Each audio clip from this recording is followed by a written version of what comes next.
The forward emergency braking (FEB) with pedestrian detection system automatically turns on each time the ignition switch is placed in the on position, and can assist the driver when there is a risk of a forward collision with the vehicle ahead in the traveling lane or with a pedestrian.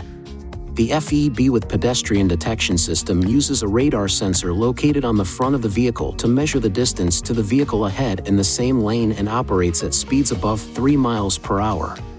The pedestrian detection system uses a camera installed behind the windshield to help detect pedestrians and cyclists, and operates between speeds of approximately 6 and 50 miles per hour.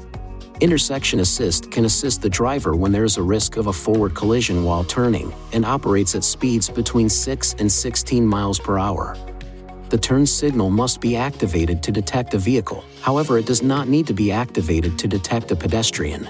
If a risk of a forward collision is detected, the system provides a warning to the driver by a flashing indicator along with an audible alert. If the driver does not take action, the forward emergency braking with pedestrian detection system issues the second visual and audible warnings and also applies partial braking.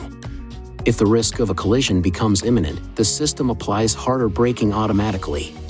Depending upon the circumstances of the situation, the system may not eliminate the possibility of a collision but may reduce the severity of a collision.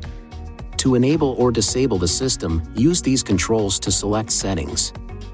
Driver assistance, emergency assist, then emergency braking to toggle the system on or off. Turning the system off will also disable the predictive forward collision warning system. The warning light illuminates when the system is turned off. To ensure proper function of the system, keep these areas clean and free of obstruction. If any of these areas are blocked, an indicator and/or a warning message may be displayed. When safely parked, clear any obstructions to the radar and camera areas. If the problem persists after clearing any obstructions, it is recommended you visit an INFINITI retailer for service. Please see your owner's manual for important safety information, system limitations, and additional operating and feature information.